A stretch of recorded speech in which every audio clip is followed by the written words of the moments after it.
Le ciel fenchois s'est coloré de 1000 feux un petit peu à l'avance sur la date officielle des festivités du 14 juillet.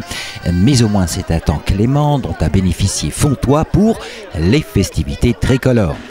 À l'occasion de la commémoration festive de l'avènement de la République, on ne pourra pas dire que les Fenchois restèrent embastillés chez eux. En effet, nombreux ils furent à participer à la fête telle qu'elle a été conjuguée à Fontois. Et ce fut un programme festif de choix qui n'a pas dérogé aux incontournables de cet événement républicain. Retraite au flambeau, bal populaire, aubades et fanfares dans les rues et bien entendu feux d'artifice concoctés par Monsieur Martin.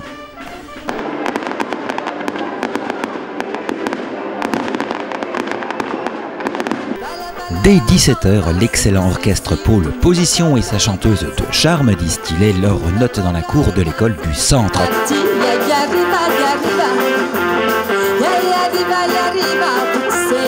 La cour de l'école du centre, redécorée pour l'occasion, lampions, tables et bancs, tentures et de nombreux stands de restauration et buvettes furent donc ces apparats de fête.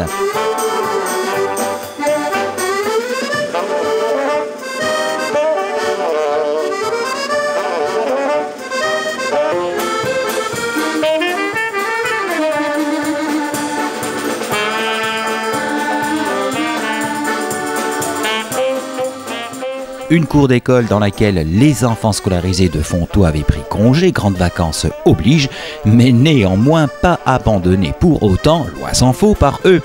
Les enfants ne furent pas oubliés par les festivités du 14 juillet fenchois. Jeux de dés, chamboule-tout, pêche au canard et structures gonflables firent des heureux.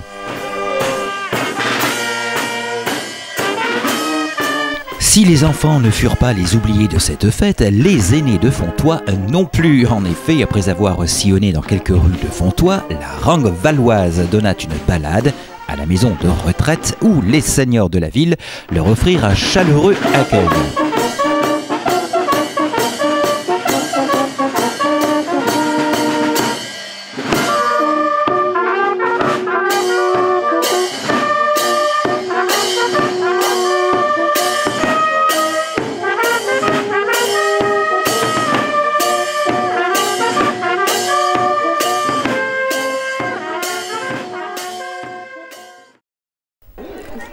Le jour déclinant, l'heure de la distribution des lampions avait sonné. Le feu révolutionnaire allait donc pouvoir se propager en musique dans les rues fenchoises.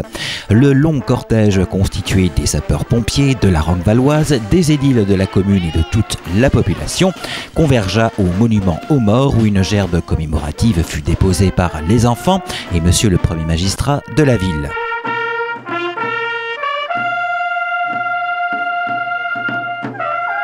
Sonnerie aux morts, marseillaise et hymne européen joués, le cortège, flambeau en main, se reforma pour sillonner dans quelques rues de Fontois avant de rejoindre la cour de l'école du centre pour le traditionnel discours de monsieur le maire de Fontois, le docteur Henri Boguet, le tant attendu feu d'artifice et bien sûr le bal populaire. Nous voici rassemblés avec une semaine d'avance sur la date officielle de la fête nationale. Si cet essai nous satisfait, il sera renouvelé. Sinon, nous reviendrons à la célébration du 13 juillet. Mais n'oublions pas que cette date anniversaire correspond à l'avènement de la République et à l'adoption de la devise qu'on affiche parfois sur les façades des mairies: liberté, égalité, fraternité.